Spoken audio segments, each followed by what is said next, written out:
Okay, so we might kick off. Hi, I'm Amanda Schofield. Thank you for coming to my talk on Drydock to Maiden Voyage.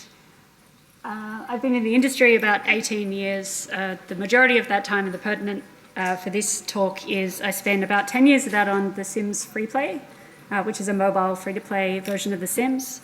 It's still alive and well today, but I was on it for about 50 updates as well as helping to develop that game.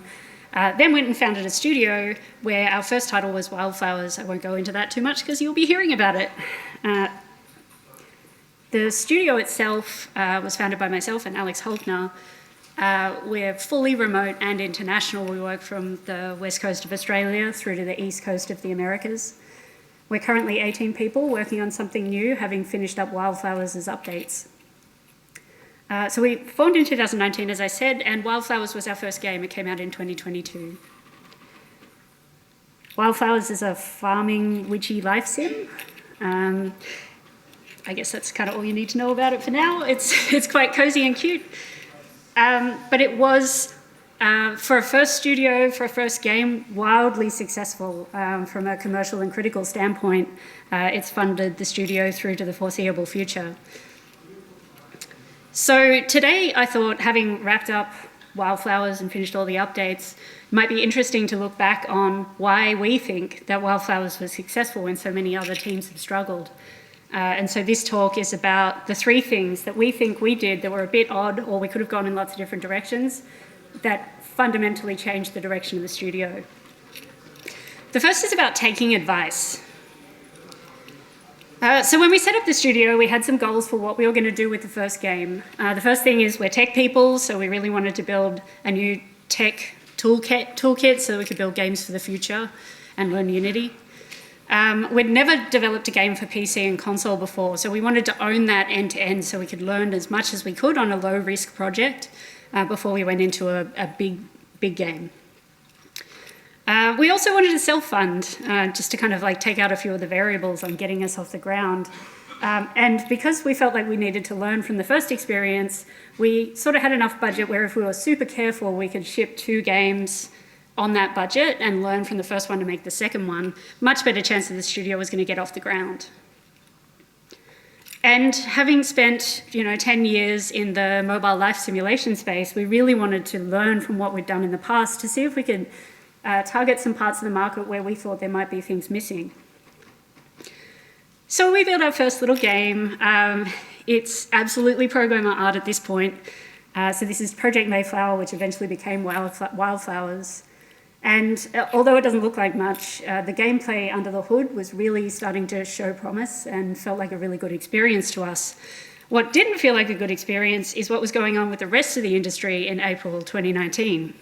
So the game that we were building was intended to be a premium mobile title first, which also had PC and console releases. But around this time, everybody knew that there were 3 major subscription services coming to mobile, one from Apple, one from Netflix, and another one from Google. And it was Apple and Google that were worrying us the most because we knew that they were going to have game offerings and we didn't know what that meant for featuring for the rest of the games market, whether or not they'd cannibalize that real estate to show off their own product. And if that happened, our very small potential for revenue on that platform was going to get a whole lot smaller because we wouldn't have those initial featuring opportunities. The second problem was that everybody was building a farming sim. And when I say everybody, this is just a handful of things that came out in 2020 or were announced in 2020. By the time we launched in 2022, there were 17 farming sims coming out that year. So you might notice these are pretty polished games. There's a lot of really high quality, high caliber games out there. And our teeny tiny little experimental game didn't seem like it was going to make much of a dent. So we had, on one hand, we're not sure about revenue on mobile. On the other hand, we're not sure about revenue on PC and console. That's not a lot of revenue, is it? So we revised our plan. We went back to the drawing board and decided what we actually thought would penetrate in this new idea of what the market might look like.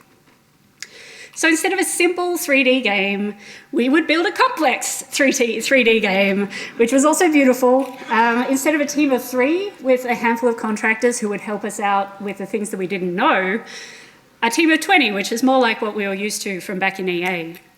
Enough funding for 2 small games? Ha! That's funny. It was enough funding for us to build the pitch, essentially, to build the prototype that we could use to pitch to funding, to pitch to investors in order to get the rest of the funding we needed to build the game, which meant that instead of being completely self-funded and self-sufficient, we had to go out and do the investor circuit. We would have to spend our time traveling around to all the conventions, meeting lovely folks like you. So I don't want to pretend like we were cool with this plan. This was terrifying. We had a lot of freakouts about where we were headed with this. We're very, well, for managing a new company, for founders of a company, we're quite risk adverse. And so this seemed pretty scary for a first product. It was the only thing that we could see was the right way for us to move forward from here. So we backed it fully. But what we didn't love about it was that we were putting all our eggs in this one basket. We had to build the prototype with every cent we had. So if that didn't work, the studio was gone. So we started asking around. We spoke to a lot of managing directors from other companies that were around, and they gave us some advice. They said, you are a perfect candidate for getting a grant from the government, because we were lucky enough to be in a time when that was possible. You know, you're a team with experience, building a product that you have experience in. That seems like, and you're also meeting the goals of what the grants were currently trying to achieve. That seems like a match made in heaven. You should pitch them. And so that seemed smart to us. So we put together a plan for this much more significant game. And we spent a month polishing up a demo in preparation for pitching or for approaching one of these government grants. This is the game as it currently looked when we were pitching. And we were denied. This talk is not about the fact that we were denied. We don't deserve funding any more than anybody else out there, and there are a million reasons for why they could knock us back under any circumstance at any time. That's not what this talk is about. It's the reason that they gave us. So these government grants are usually a team of experts from within the industry. They come onto a panel, they review the games, they decide who is going to be funded and who isn't based on the criteria. And they told us that they didn't think that our game was going to match with our target audience.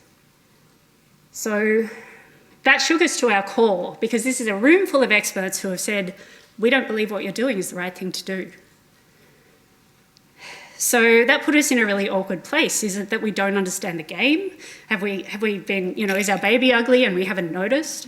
Or is the market just completely different to what we thought it was, and they know something we don't about where we're headed? And so ultimately, we had to choose. We've got this one pile of cash, and then the studio is gone. So do we pivot now, knowing that this game doesn't look like it has a lot of support? Like, this was a low-ball pitch. This should have been the easiest pitch we ever had. We couldn't convince them. Or do we bet the farm, so to speak? It's a pun here. Yeah. And so, you know, this was a complicated question that would determine the outcome of whether or not this studio survived. And it's not unfamiliar in game development, whether you're building a game or building a studio. Changing direction is something that comes up all the time. People constantly tell you that there's something wrong with your game, or that you should be doing something else. And sometimes you change direction and sometimes you don't. If you change too much, you end up with a watered down game. You end up with a product that's not really for anybody, because it's kind of for everybody and nobody's excited by it. If you keep doing that, then you just go into iteration hell and you never come out. On the other hand, if you ignore all the people around you saying there's a cliff over there, you just run off, and everybody knew that was going to happen. What a terrible tragedy for your studio. If you keep doing it, then they don't even tell you there's a cliff, because they know you're not going to listen anyway. And so, you know, there are lots of ways that you can fail in this circumstance. So if you end up in a situation like ours, where you're not sure which way to turn when you're confronted with this kind of feedback, there's a few questions you can ask. Do you agree with the feedback? So I guess there's always kind of a pit in your stomach feeling when this kind of stuff comes up, where you're like, okay, I've been thinking the same thing, but I just didn't want to say it out loud. And now that you're saying it, now I'm really worried. Well, that wasn't happening for us. We felt like we had the right game. Are they an expert in the field? Well, in this case, absolutely. These are some of the industry leaders in Australia. Are they an expert in this specific field? I'm going to come back to that. Are you more of an expert? Okay, now, excuse me while my imposter syndrome tries to drag me off the stage, but in the very specific circumstance where we're talking about mobile, and on the very specific circumstance where we're talking about simulation, I am an industry leader in that space. I've spent 10 years of my life only doing that and learning everything there is to know about it with the resources of EA behind me. When it comes to Australia, I would probably be among the leaders in that space. So when you ask me, were they more of an expert? I don't think they were. So I guess then you have to ask, well, Amanda, if you're an expert in this field and the game in hindsight actually connected with the audience because millions of people have played it, why didn't you get the funding? In all likelihood, I failed the pitch. In all likelihood, I did the wrong pitch. I've never pitched for a grant before, so I didn't know what I was doing. I was guessing, I was going in blind. That's probably what happened. But statistically speaking, I didn't have much of a chance anyway. So this is going to be a bit of a downer. I promise I come back out of it after this, but just bear with me. So every year, Carter puts out a report which is about tech funds and the VC funding in Silicon Valley. One of the things they look at is gender. And so of the 12 to 15% of women, sometimes it's considered to be 38 if you consider all of the country, but it's about 12% or 15%, depending on how you slice it. About 2 to 3% of funds that go out every year go to women who are running a company. That's just a fact. In fact, it's worse this year than it was last year. So why? Well, probably it's a lot of things, but one of the things it is unconscious bias. So a study was done in 2017, that's the second link, with 140 companies that were going through VC pitching, and they had a look at the pitches, they got the transcripts of everything that was said, and they reviewed the funds that were delegated out that year. What they found is that women get asked different questions to men. 67% of questions women founders are asked are about prevention. So it's things like, well, do you already have an audience? How much of an audience? Show me your data on that. They ask, what are you going to do if this explodes? What are you going to do if that explodes? How can you prove to me that my money is going to be safe with you? Compared to just 33% of the questions that men are asked, which means that the men have a lot more opportunity to talk about the Go Big plan. They get to talk about what the future looks like. They get to excite people. I don't know if this had any impact on the decision that happened when we went for a grant. It's not what this is about. The point is, if I play the odds, as a woman founder, my chances of being able to pitch someone is vanishingly small compared to men. I have to pitch 50 times more than men just to hit the same kind of numbers. Excuse me.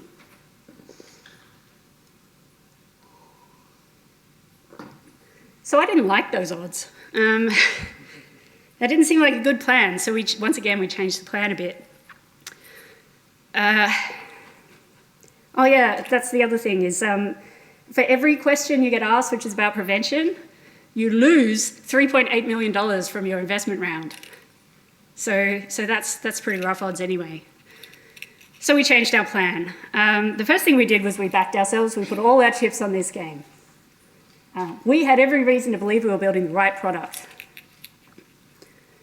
And then we thought to ourselves, there are people who are approaching us who are really interested in what we're going to do next. They've worked with us in the past, or they've been impressed by the work that we've done in the past, and they're keen to see the pitch. They want to see what happens next. So we targeted our pitches at that, and I don't just mean the pitches, I mean the games. And we shut the doors on Willy Wonka's Chocolate Factory. We stopped pitching to anyone we didn't know, which meant we stayed off the game development circuit. We did not go to conventions. We did not sit in hundreds of meetings. We pitched to a very few number of people. And so this strategy might seem insane to you. This is against the common wisdom. The common wisdom is pitch to everyone, and eventually you'll find the right fund. If I did that, I would have spent all of my time pitching and none of my time building the game. We wouldn't have had a game. So my point is this. the common wisdom is not always right for you. The common wisdom doesn't take who you are as a person and your strengths and weaknesses into account. It doesn't take into account your privilege or lack thereof. So when you're running a studio or a game, do what's best for you. Play to your strengths. Don't do what the industry says. And then, so we were funded. It was wonderful. We were funded by Apple Arcade, wonderful people, took good care of us, and we went into full production. And the game we were building was essentially a farming life sim, like Heyday. I mean, not like Heyday, like Harvest Moon. Not like Stardew. Stardew's like Harvest Moon too. And what we had was that it was also fully voice acted because we knew that we really wanted to invest in narrative for this game. So that was fine, and we were building the game. We knew what we wanted to do was take, so these games often have like quite a chibi style for the art or anime style for how they do expressions, which means that they're a little bit narrower in terms of the number of expressions they can use. And so if we wanted to tell a deeper narrative where we were talking about real characters, real people, we needed more expressive faces. We needed better storytelling mechanisms so that we could express what we were trying to do in the game. And we did that. So this is some early screenshots of some of our cutscenes. We were starting to do kind of expressive poses and expressive faces, and we were able to tell much deeper stories. And then the problem that happened, which maybe seems like a good thing, I don't know, see it out. The problem that we had is that the narrative was really good. And so, spoilers, if you haven't played the game, Grandma Hazel dies. So at the start of the game, she's out in the farm and she's playing around with potatoes and like she seems chipper and pretty good. But by the end of spring, she's gone. So what we needed to do was we needed to show that progression so people didn't like completely misunderstand that. So we're building more complex animations so that she was deteriorating over time. And then suddenly if she ended up in these really rigid cutscenes where everybody's facing the camera when she's trying to be in bed, we just weren't able to express the kind of tragedy of the death of this lovely woman through the kinds of cutscenes that we were able to put together. And so we kind of had to reboot how we were expressing things. The other problem was that the voice acting was really good. And so we would often start a line with, sort of a somber mood and finish it with a punchline and a joke of some kind. And since we were setting everything up with these kind of like posture expressions, they weren't capturing that change in tone and the story wasn't landing. And so we had to kind of re-architect how we were putting together these cutscenes so we could change animations on the fly as the voice acting was changing, which meant that we had to go through 17,000 cutscenes, or 17,000 lines, just to kind of re-architect all of that and put all of that animation together. On top of that, we had like bigger moments where like 20 or 30 people are wandering around, shooting magic at each other and talking and screaming at each other and that sort of thing.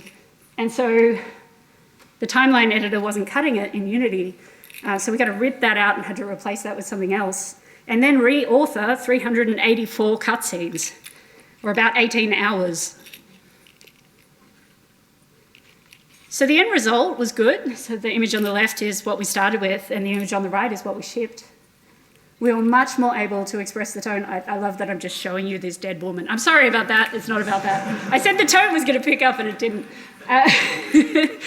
But you can see how much more expression we were able to get out of those cutscenes once we'd made those changes. But this was partway through production. So there were consequences. The first is that a major focus on narrative meant that we kind of had to iterate on narrative a lot more, which pushed out the deadlines on that, which meant we couldn't go into voice acting, which meant we couldn't build the cutscenes until very, very late. We had a much larger team in beta because we were putting all this work in. So we were entering into finaling with way more bugs than we thought we would be.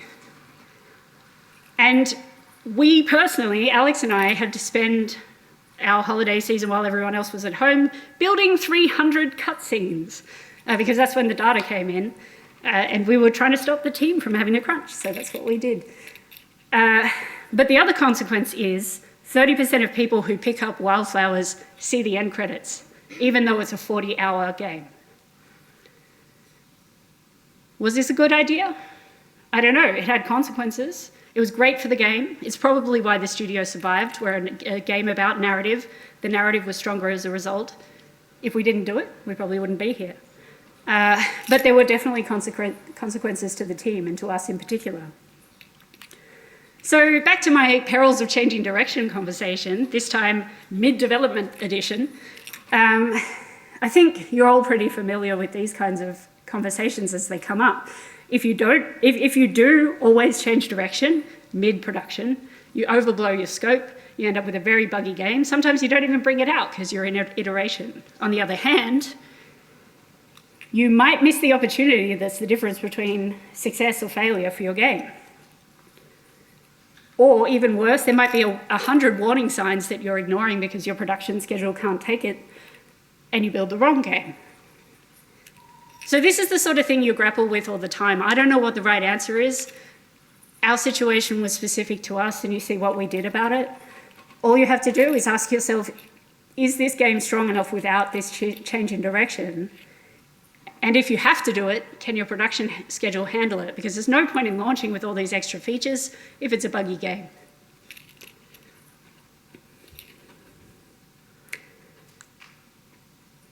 Over to my final section, which is on innovating in diversity.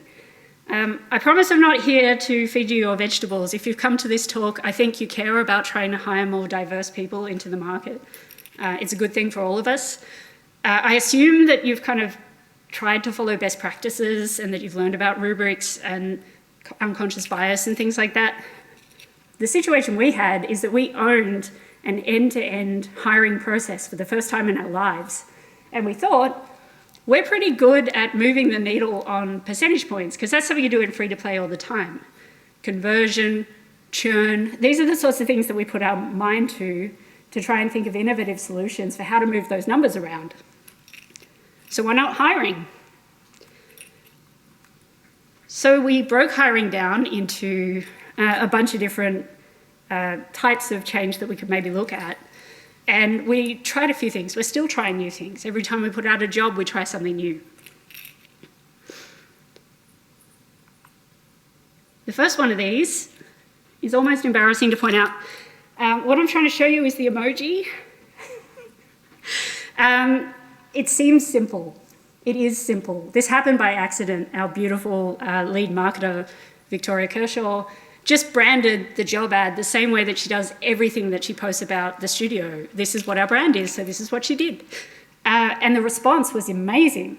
Why? Why did people respond really positively to it? Because we'd taken the tone from this professional, stranger, robotic language, which is what all job ads look like, and we made it approachable. We made it casual, which meant if we were open-minded about how we presented this job, maybe we'd be more open-minded about you. Maybe you would be a good fit for our studio. That simple change has carried through to every job we put out, and every time we get positive feedback as a result. Then we started hiring entry-level roles, and we thought this is our opportunity to go ham, because entry-level roles always feel weird to me, because we look at these massive resumes of experience on people we know don't have experience, which is why we're hiring them. It doesn't make any sense. So I do what everyone does when I first set up a job. I go and look around the industry and see what everybody else puts on their jobs. Here are some lines that I've pulled from real jobs. 1 to 2 years of experience for an entry-level QA role. My first question would be, what is your promotion strategy? The next one was about cross-platform or multiplayer testing experience. I don't know what those people would have been doing to get that experience, but okay. Experience with bug tracking applications, no shade. I understand that's something you might want on there. It's also really easy to teach. Bachelor's degree. In what? I don't know. But that was always on there. And this last one just cracks me up. Familiarity with current gen, TRC, and lot checks. I'm pretty sure that if you try, you can get a hold of the Microsoft ones, but I don't actually know how you would get them without an NDA. So I don't know why you would expect somebody to come in with that. Now, I know these are kind of ridiculous, and you can see that they're ridiculous, but I guess this is a call to action, which is go back and have a look at what your requirements are, because maybe they're not as sensible as you think they are. Do you actually need them? Or is it something they can learn? So we took this and we cut it down to basically just be, we want you to have good communication, a good attention to detail, and we want you to be able to learn on the job. If you have those three things, you'll make it through to us asking you to do this test. Try it at home, kids. So Alex broke the Unity prototype a bunch, and then we made a video of it. And then we said, this is how to make a bug report. And we said, find as many bugs as you can and report on them.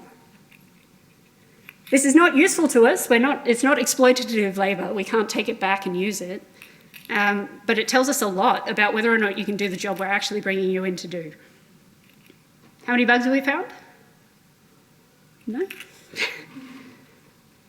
So that was hugely successful for us, and we hired a great candidate as a result. So we wanted to try it on kind of like the more rigid engineering department and see what we could do with an entry-level role, especially because we knew that that person might be working on the other side of the world from Alex, because we're an international studio. And so we need someone who's going to be able to come in, find a problem, spend a bunch of time trying a bunch of things before he wakes up, and then say, actually, I'm stuck, but not immediately hit a wall and spend the rest of the day spinning the wheels. So I went out and had a look at the jobs again. This is what I found this time. Great grades from a computer science degree. It makes sense. I understand. But in my experience, we tend to hire the people that started programming before they got to the degree, or the people who spend their spare time programming. So then I wonder, is it the degree that we actually want? At least some experience working with Unity or Unreal. No shade on that one either. I understand why you might put that on your job. But for us, we mostly work in a proprietary scripting language. And Alex has kind of ripped the guts out of Unity and replaced it with his own thing. So knowing about Unity is a bit of a downside, I guess. Experiencing at least one of the following: console, Android. What are you doing with your junior programmers? This is not a job for an entry-level role. So we cut that back, and it was really just, are you going to be able to add things in this scripting language that we have? And if you can do that, we can start teaching you the rest of it. So Alex wrote a test. This is Wylde Light, which is kind of a cut-down version, a 2D version of the game. He wrote tutorials on how to set up Unity, tutorials on how to write things in the script, and he made a little assignment, which is like, add this one feature to the game. This is a pretty big test, and I know there's a lot of discussion out there about the pros and cons of having tests when you're trying to hire for diversity. I'm not saying it's perfect. This is not what this talk is about. These are not the solutions to diversity. I'm sorry, I don't have that. What we felt was a good line in the sand was these entry-level roles were a good place to ask for people to have a bit more time to dedicate to trying to get these jobs. If we do a test for a senior role, it's paid by the hour. The next section is about screening. So there's a lot of research out there saying that cover letters are not very useful. So we switched those over to be questionnaires, essentially, because the cover letter's purpose is for them to try and guess what you're looking for them to say. So we just ask them.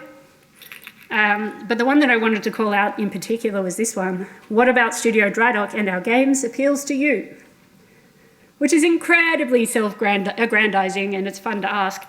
But it's actually really useful, especially for entry-level positions where you find that you get a lot of applicants that have the same rubric score. If you don't know what a rubric score is, please do that first. But essentially, if once you've got rubric scores that are all bunched up together, a question like this, which is really just fishing for people to resonate with your values, is a really good differentiator.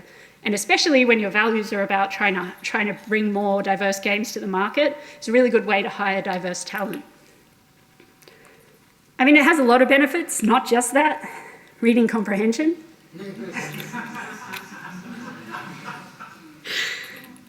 Also, we get to learn a little bit about what makes people tick, why they're applying for the job in the first place.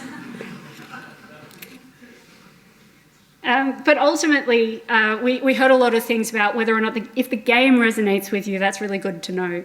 We put all of our company values and missions on right next to the job at the bottom of the screen. So we're not asking you to go out and figure out what we do. We're just saying, this is what we do. Is that cool? What are you interested in? Are you interested in these things? And the people who answer in this way add a couple of points to their rubric, which pushes them above other people who don't care about it at all.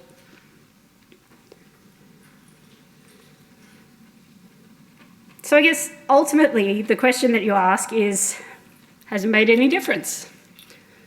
Well, I kind of hate talking about the DEI percentage points of the studio because I feel like outing people on my team is not really a good thing to do. But suffice to say that in every market that we operate in, we over-index in DEI compared to the average. And over 50% of the staff who worked on Wylde Flowers had never made a game before. Now they have a credit. We often were hiring in senior roles where we're asking them to come in and teach us something. And in those cases, it was less likely to be a diverse hire.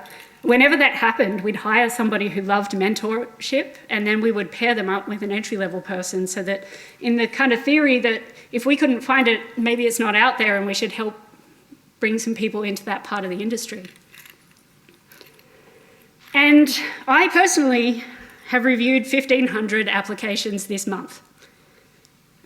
There's no way around it. If you really want to hire diversity, you need eyeballs on the applications because you've got to think outside the box on the people that you're bringing in. Their skill set is not going to be what you've already written down.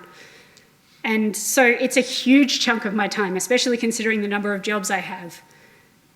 But the team is the game, and the game is the future of the studio.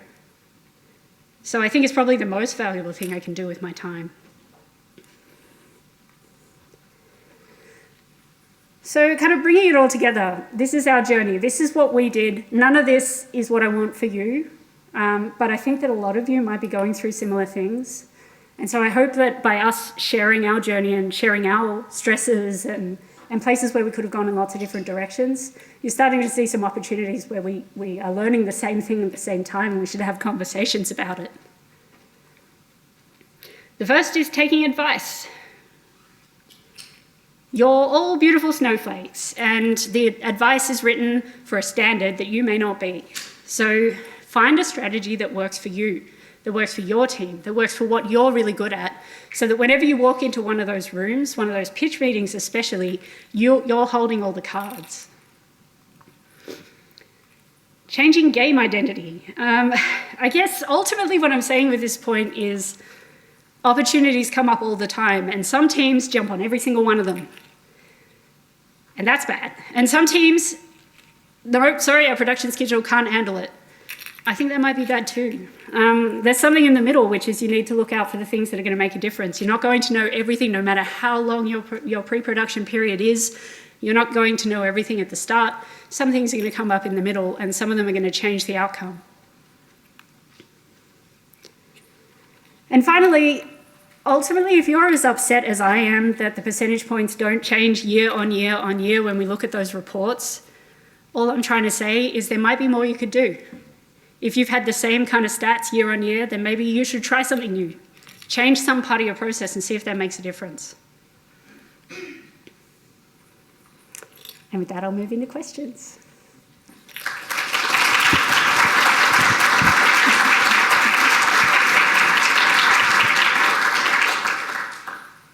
Questions, anybody? Well, just wait a sec, we'll bring you a mic.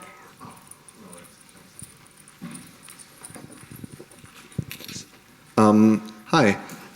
First of all, thank you for the talk. It was very lovely. I'm asking this with absolutely no disrespect, but I do want to touch on the question you had in the job application regarding people's reasoning of why they're attracted to Drydock Studio specifically. With the state of the market as it is, like the game development market as it is right now, I think there's a lot of people out there looking for work. Realistically, if I had to guess, like just imagining it, over 90% of people are looking for work because they want to make games and ideally they want to be paid for it. Mm-hmm. Wouldn't you say that because of that, it sort of makes the question a little bit redundant because most of the time the reasoning is people just want to be paid and everything else they might write there is trying to sound nice about it in a sense? Well, I think the ones that actually make a difference are the ones where they can talk about something in their past that shows it. You know, here's a bunch of characters in my portfolio that are diverse, which shows that I know something about trying to make textured hair or one of the complexities around making diverse characters.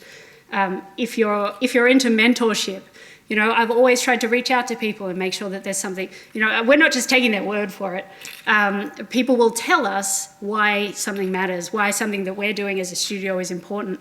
Even if they're just talking about the game, they'll often talk about aspects of the gameplay that show that they've put some thought into it and thought into what the studio is trying to achieve. Lots of people go through that question and get a 0, and that's no problem at all. Like, that doesn't mean that you're going to miss out. But, you know, applying for a job, especially as the market is now, is all about every point you can add, right?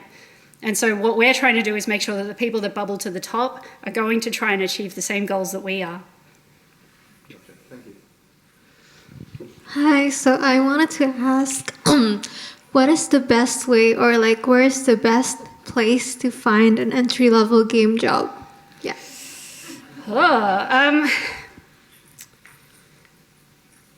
Now, I don't know. I mean, I think for me, if it were me, and I'm not trying to enter the industry, so you've got to do what's best for you. I think it goes back to my first section, which is be true to yourself. You know, if you're building an art portfolio, build an art portfolio that represents the art that you're really great at. If you're a writer, then write the kinds of narrative that you can do well. And you're playing the odds anyway. If you do what you're best at, then there's a lot better chance that you're going to succeed over people who are trying to be a jack of all trades in the hopes that they'll get every single job. Where to get it is everywhere. Look everywhere. So we always advertise on Work with Indies. We love that site. It kind of matches our values. Sumia obviously is a great resource for Australia and always has been. But LinkedIn these days has kind of taken over the market quite a bit. Those are the kind of places that we tend to advertise. ArtStation, if you're an artist, you know, you've got to spend a lot of time looking around because they're pretty thin on the ground right now. Thank you. You mentioned earlier that when you were applying for funding and you were told essentially that you didn't have you weren't targeting the right market, but you were quite confident that they were wrong because you had the experience. Was there any process that you went through where you had to sort of reconvince yourself that you were right, or how did you process that information to maintain your confidence? So we went back through the data that we used. You know, we built that decision in the first place on things that we'd learned. And so we just went back and re-challenged all of those assumptions. Okay, we said this, and it follows that this is the game we should build, and we checked off every one of those assumptions. And so however you do that, whether you're an EDAR person who likes to read off the reports, or you're somebody who combs through comments or spends a lot of time on the Steam numbers, you know, not everybody plays the game that way. Some people look at what kinds of games are succeeding and build in that space, or some people just build the perfect game for them. But for us, we're kind of numbers people, so that was our starting point. But also we just bounced it off each other. The benefit of having kind of co-founders is that when you freak out at the same time, you can kind of turn to each other and go, are we crazy? I don't know, do you think we're crazy? Like, you know, you've got that comfort of having two people at least who both believe that what you're doing is the right course of action. And if you don't have that, then it's a really good idea to find a mentor, someone that you can bounce those sorts of things off and say, I'm freaking out, am I right to be freaking out? Thank you. And it's also wild that they, you know, on the funding end didn't actually see that, even though you had so much evidence and data, but... Hindsight's a wonderful thing. Yeah. Anything else? No? Great. All right. Thank you so much for having me.